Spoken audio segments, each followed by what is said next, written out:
네, 안녕하세요. 광프로입니다. 이번 영상에서는 ISC에 대해서 분석을 하겠습니다. 자, ISC는 반도체 장비주입니다. 그리고 반도체 관련주들은 실제 신고가가 발생한 건 3월 달부터인데 본격적인 시세가 붙기 시작한 건 5월 이후입니다. 그러면 5월 달에 무언가 이벤트가 있었다는 이야기겠죠. 이벤트가 뭔가요? 엔비디아에서 AI 반도체 수요가 폭증한다는 그런 모멘텀이 발생하면서부터입니다. 직접 나와서 코멘트를 했어요. 자, 근데 이게 왜 한국에 있는 반도체 종목들까지 시세로 연결이 될까요? 자, 잘 한번 생각해 보세요. 스토리를 먼저 이해를 하셔야 됩니다. 자, 그 첫 번째는 반도체 관련주들을 포함해서 스마트폰도 그렇고, 그리고 요즘에 부가가치가 높은 사업 100%는요 모두 다 미국에서 만들어냅니다. 자, 미국에서 시장을 형성해줘요. 자, 그러면 한국은 그에 맞는 부품을 공급을 하죠. 자, 근데 엔비디아 같은 경우에도요, 시장을 형성하기는 하지만 엔비디아도 부품을 공급하는 업체입니다. 자, 그런데 제가 몇 번째 이야기를 드리는 내용 중에 하나는 부품을 공급하더라도 부가가치가 높은 게 있고, 부가가치가 낮다고 볼 수는 없지만 그래도 상대적으로 낮은 좀 그런 위치에 있는 것들이 있습니다. 자, 그게 비메모리와 그리고 메모리 반도체예요. 이게 왜 이 두 가지가 똑같은 반도체인데 가치의 차이가 나느냐. 자, 제가 그거에 대해서 간단하게 설명드릴게요. 자, 비메모리는요, 세대를 교체하면서 메모리를 끌고 옵니다. 자, 그런데 메모리 반도체는 세대를 교체하는 게 메모리 반도체가 우선 교체해서 시장이 바뀌는 게 아니라요, 비메모리가 먼저 바뀌면서 새로운 시장을 형성하고, 그리고 거기에 메모리 반도체가 뒤따라갑니다. 메모리 반도체가 뭐 DDR4, DDR5, DDR6, DDR7 이렇게 앞으로 계속해서 발전해 나가겠지만, 이렇게 발전을 하더라도 비메모리의 변화 없이는 그걸 사용할 수 있지가 않습니다. 자, 그렇다는 건 AI 반도체에 대한 수요가 계속해서 증가하고 있다는 이 내용이 메모리를 많이 사용할 수 있는, 즉 수요가 증가할 수 있는 모멘텀으로 작용을 한 겁니다. 원래 한국 시장에서 2018년도 이후에는요, 비메모리 쪽에 대한 수급이 몰려 있었던 게 사실입니다. 그리고 삼성전자도 메모리 반도체로 인해서 모멘텀을 받아서 상승을 시킨 건 2020년 말이 거의 뭐 마지막이라고 볼 수 있고, 그 뒤에도 계속해서 나오고 있는 게 인텔에 대한 세대 교체가 언제 발생하느냐, 그리고 엔비디아에서 TSMC가 아니라 삼성 파운드리로 수주량이 넘어올 수 있느냐, 이런 부분에 집중을 했었는데, 자, 여기서 왜 이런 부분에 주가가 움직이기 시작했냐면요, 파운드리는 비메모리 반도체를 생산하는 역할을 하기 때문이에요. 자, 그렇다는 건 메모리 반도체로 인한 전쟁은 이미 끝난 겁니다. 자, 그런데도 불구하고 왜 이번 AI 반도체의 수요가 급증하고 있는 상황에서 메모리 반도체가 이렇게 크게 상승을 하냐? 그것도 장비주가 원래 기본적으로 소재나 부품, 소부장이라고 하죠. 소재나 부품 대비해서 장비주가 시세가 더딥니다. 원래는 그래요. 근데 이번에는 장비주들까지 크게 상승폭을 키우고 있죠. 이렇다는 건 메모리 반도체에 대한 새로운 수요가 발생하고 있다는 증거나 다름이 없습니다. 그건 주식시장에서 가장 빨리 반영하는 게 모멘텀이 아니라요, 시세이기 때문이에요. 자, 시세는 무조건 어떤 모멘텀이 발생해서 나온 결과인 실적 대비해서 훨씬 더 빠르게 반영을 하게 됩니다. 자, 그렇다는 건 AI 반도체가 수요가 증가한다. 그럼 GPU의 생산이 늘어난다는 거고, 파운드리의 일거리도 많아진다는 거죠. 그러면 그럴수록 메모리 쪽에 대한 수요가 늘어나기 때문에 메모리에 대한 장비주라고 이야기 드렸죠. ISC는 반도체 테스트 장비를 납품하는 업체예요. 물론 벤더들은 많죠. 삼성전자도 있고 하이닉스도 있고 많습니다. 근데 그렇다고 하더라도 뭐 메모리 반도체를 주력으로 밀고 가는 기업은 삼성전자와 하이닉스하고 마이크론이 전부예요. 그래서 어차피 그 세 개 안에서 다 도는 겁니다. 자, 그렇다는 건, 자, 잘 보세요. AI 반도체로 인해서 GPU의 수요가 증가하고, 그럴수록 파운드리 쪽도 물량을 감당을 해내야 됩니다. 그러면 그럴수록 GPU 혼자서 작동하지 않죠. 메모리 반도체도 당연히 수요가 증가할 수밖에 없다. 자, 근데 AI 반도체는 고사양입니다. 그럴수록 메모리에 대한 효율도 굉장히 높아야 돼요. 근데 그 효율이 실제 작동하면서 나오는 효율이 아니라 적층으로 쌓아서라도 기판 하나에 들어갈 수 있는 용량 폭이나 그리고 처리할 수 있는 방식 자체가 지금 나온 방식으로는 약간 부족하다. 그래서 나온 게 뭐예요? HBM이에요. HBM은 간단합니다. 메모리를 한 층 쌓고, 그리고 그 위에 한 층을 더 쌓고, 그 위에 한 층을 더 쌓고, 멀티 레이어로 가는 겁니다. 메모리의 투입 양이 훨씬 더 늘어날 수밖에 없겠죠. 자, 그럼 답 나왔습니다. 최근에 TSMC에서 실적 발표하면서 코멘트를 하나 했습니다. 무슨 코멘트를 했어요? AI 반도체의 수요가 예상치만큼 많지는 않은 것 같다. 그러면서 TSMC가 실적을 예상치를 달성했는데도 불구하고 반도체 쪽에서의 약간 좀 매물이 나왔습니다. 그런데도 불구하고 ISC가 아직 시세를 유지하는 이유는요. 자, 원래는 반도체에 대한 시장 형성이 되어 있는 게 일반 개인용 PC가 있죠. 그쵸? 그리고 여기엔 서버가 있습니다. 그리고 서버 외적으로 새로운 AI라는 새로운 수요가 생긴 겁니다. 물론 여기 자동차 이것저것 여러 가지로 나뉘긴 나뉘어요. 근데 여기서 서버가 AI로 바뀐 게 아니라 서버는 클라우드로 바뀌었고, 그러면서 서버에 대한 수요를 클라우드가 가져갔죠. 근데 AI 반도체는 새로운 수요가 생긴 겁니다. 무슨 이야기냐? ISC는 아직 추가 상승 여력이 남아 있다는 거고, 근데 지금은 단기 상승폭이 큽니다. 그래서 지금 중요한 건 뭐예요? 가격이다. 그리고 이 가격은 무조건 보유 전략으로 연결이 되어야 되는데, 이 보유 전략은요. 자, 잘 들으세요.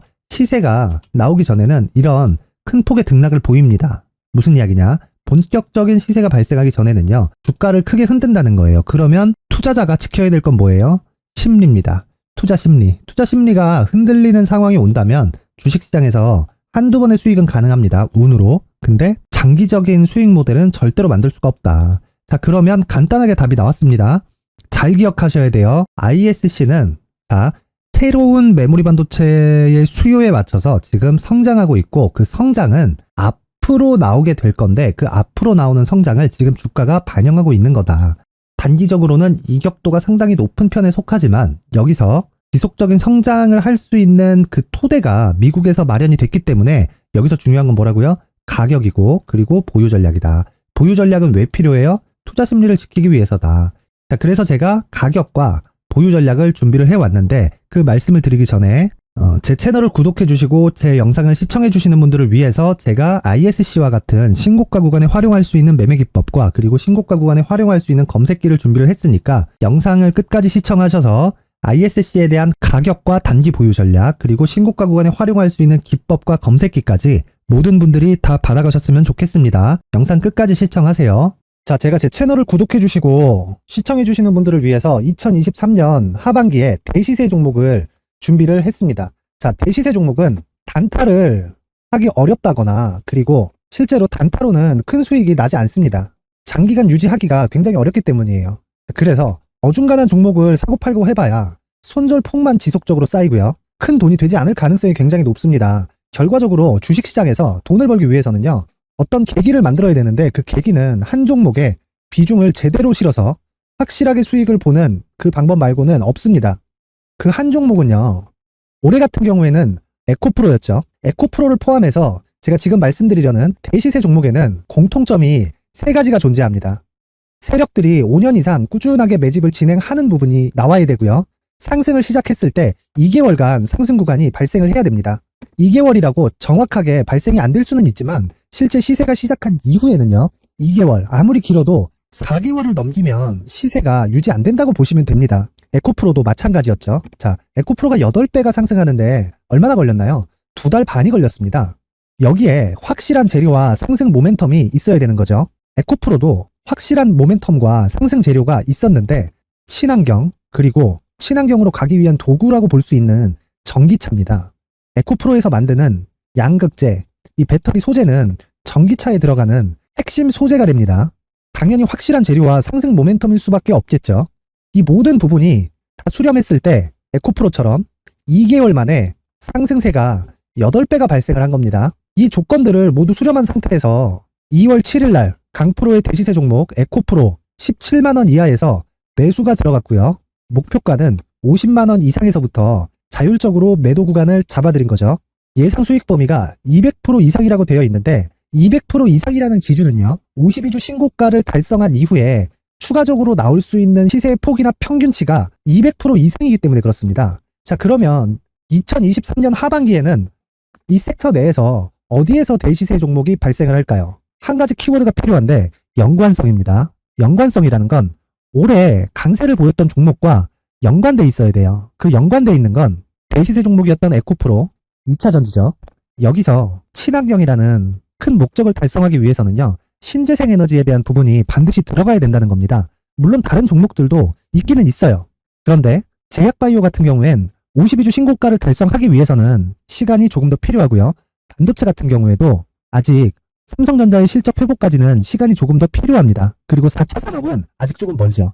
자, 그래서 최근에 이런 내용들의 기사가 쏟아져 나오고 있는 상황이고요. 이것과 관련돼서 21년도부터 시세가 한번 발생을 했는데 이 구간은 세력들의 장기간 매집 구간으로 보셔야 되고 지금은요. 눌림목 형성 과정을 보내고 있는 상황에다가 에코프로 시세가 발생을 했기 때문에 연관적인 부분으로 봤을 때는 2023년 하반기에는 신재생 에너지 쪽에 대시세 종목을 공략할 때가 됐습니다. 자, 지금 말씀드린 내용처럼 2023년 하반기 대시세 종목이 궁금하신 분들은 영상 상단에 전화번호로 대시세라고 문자를 보내주시는 분들에 한해서만 제가 종목을 공유해 드리도록 하겠습니다. 모든 분들한테 공유를 해 드릴 수도 있지만 그래도 준비해온 사람 성의를 생각해서 최소한의 성의를 보여주시는 대시세 문자를 보내주시는 분들에 한해서만 공유를 해드리도록 할 테니까 영상 상단의 전화번호 확인해서 모든 분들이 2023년 하반기에 대시세 종목을 같이 공략했으면 좋겠습니다. 자, 그런데요. 대시세 종목 말고도 나는 주식을 배우고 싶다. 이런 대시세 종목을 직접 찾고 싶다 하시는 분들이 있을 수 있습니다. 결과적으로 신고가 종목 중에 대시세 종목을 분류하고 추적할 수 있어야 된다는 거죠.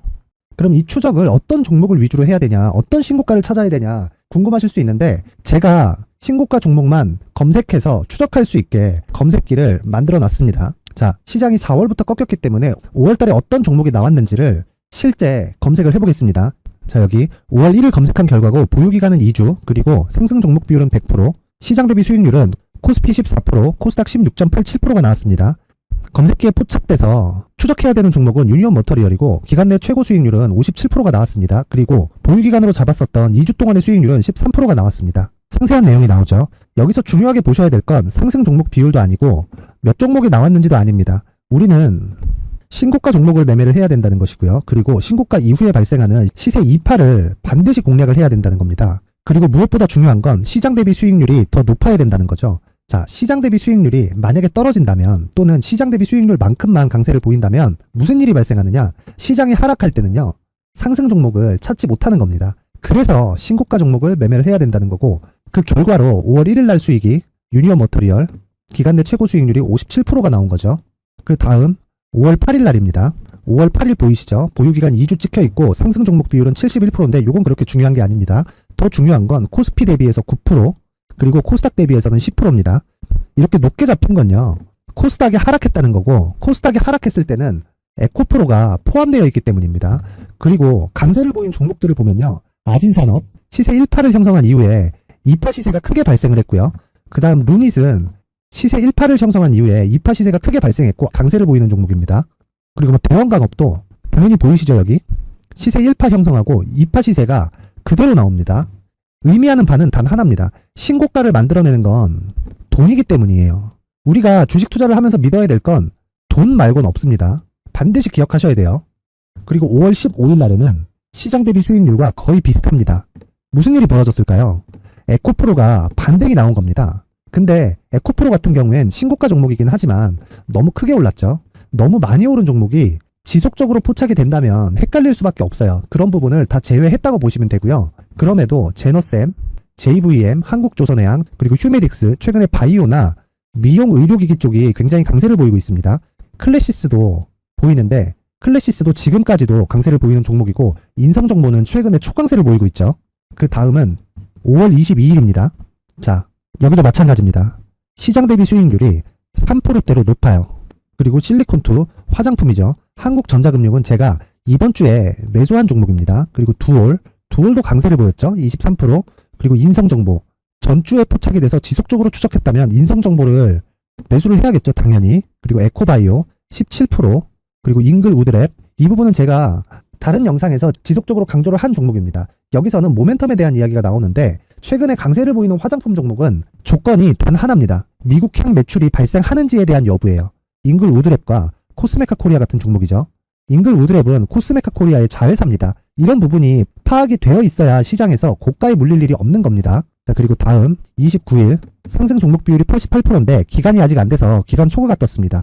하지만 기간이 되지 않았는데도 불구하고 하나 마이크론 보이죠? 방금 전에 말씀드렸던 코스메카 코리아 여기 보이죠? 벤티움, 치과 쪽 최근에 강세를 보이고 있죠. 조선주 방금 전에 말씀드렸다시피 당연히 강세를 보이고 있고 그 밑에 삼성중공업이 보이고 선진 뷰티 사이언스, 의료기기, 미용 쪽이죠.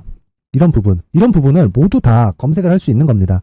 자, 여기서 검색기 이외에 어떤 식으로 장중에 활용해야 되는지는 제가 6강에 걸친 강의 영상을 만들어 놨고요.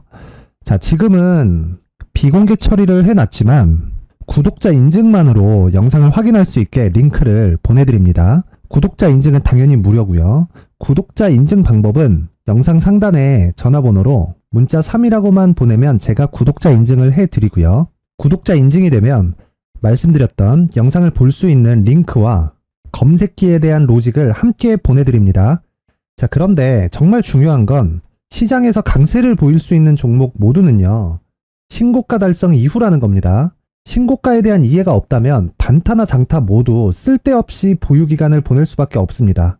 제가 무료 배포할 때 모두 받아가셔서 큰 수익을 내셨으면 좋겠습니다. 꼭 기억하세요.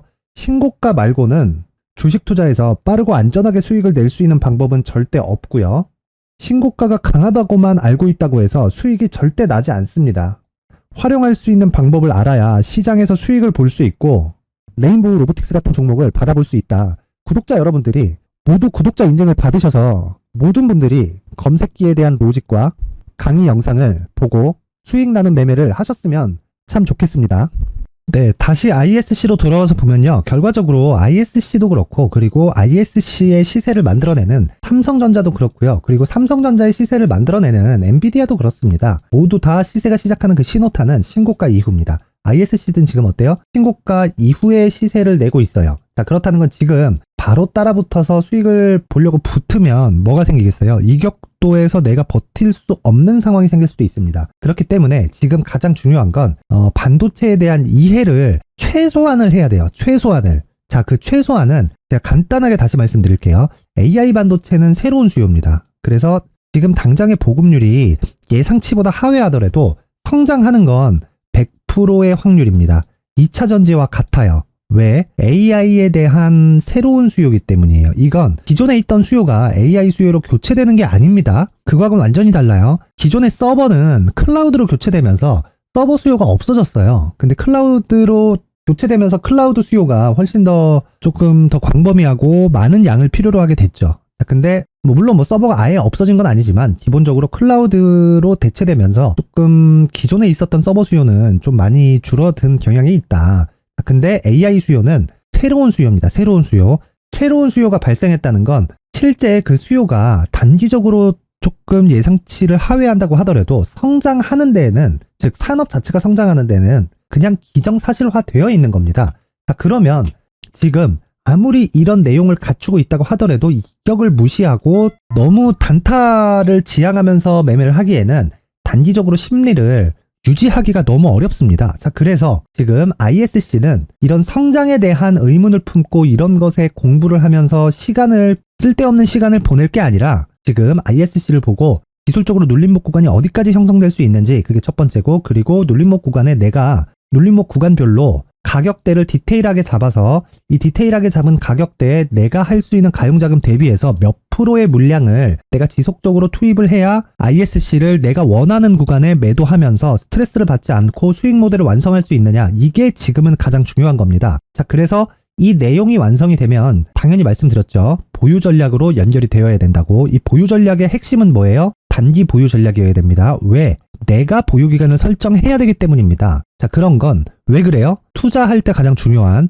심리를 유지하기 위함입니다. 심리가 유지가 안 되면, 자, 주가가 급등을 하기 전에 여기 장중에 17%씩 빠지죠. 이런 구간에 내가 버틸 수가 없다. 그래서 최종적으로는 단기 보유 전략을 완성하는 게 수익 모델을 만드는 최후의 상황입니다. 자, 그러면 답 나왔죠? 지금은 가격과 단기 보유 전략이 가장 중요하다. 자, 그래서 제가 ISC의 가격과 단기 보유 전략을 준비를 해왔는데, 옆에 보시면 제가 19페이지까지 준비가 되어 있는 걸 보실 수 있죠. 이 내용을 그냥 공개된 공간에다가 누구나 다운받아 갈 수 있게 제가 링크를 드릴 수도 있겠지만, 그래도 만든 사람 성의를 생각해서 최소한의 성의를 보여주시는 분들에 한해서만 제가 ISC의 가격과 단기 보유 전략을 공유해 드리도록 할 테니까, 최소한의 성의는 영상 상단의 전화번호로 숫자 3, 숫자 3이라고 문자를 보내주시는 분들에 한해서만 제가 ISC의 가격과 단기 보유 전략을 공유해 드리도록 하겠습니다. 모든 분들이 숫자 3이라고 문자 보내서 성공 투자하셨으면 좋겠습니다. 자, 그리고 제가 다시 한번 강조를 드리지만요. ISC는 반도체 장비입니다. 그리고 반도체 장비는 무조건 새로운 수요가 발생할 때여야 돼요. 그리고 한 가지 더 있습니다. 최종적인 반도체 생산 업체는 삼성전자입니다. 물론 하이닉스도 있지만 삼성전자가 제일 크니까 삼성전자인데, 이 삼성전자의 시세가 가격이 부담스러워지는 상황이 올 때는요, ISC가 아무리 가격이 싸더라도 주가는 오르지 않는다. 근데 지금 삼성전자의 가격은 부담스러운 가격이 아닙니다. 자, 보세요. 에코프로가 어저께부터 급락세를 보이고 있고 오늘도 지금 16%를 빠지고 있는데, 삼성전자는 오히려 어저께 에코프로 하락을 기점으로 주가가 반전에 성공하면서 오늘은 2%대 상승을 보이고 있습니다. 자, 내가 반도체를 공략하기 위해서 삼성전자를 매매하겠느냐 아니면 ISC를 매매하겠느냐, 그러면 ISC가 잡주냐 아니냐, 이걸 따지시면 됩니다. 자, 시가총액만으로는 잡주를 따질 수 없다. 하지만 실적 기준에서는 ISC는 잡주가 아닙니다. 반도체 중대형주로 장기간 이익이 두 자릿수를 유지하는 견실한 기업입니다. 가장 중요한 건 뭐라고요? 가격과 단기 보유 전략이다. 잡주든 뭐든 그런 걸 신경 쓰지 않으셔도 됩니다. 이 내용을 받기 위해서는 모든 분들이 영상 상단의 전화번호로 숫자 3이라고만 문자 보내면 제가 한 분 한 분 다 빠짐없이 ISC의 가격과 단기 보유 전략을 공유해 드리도록 하겠습니다. 돈 되니까 문자 보내세요.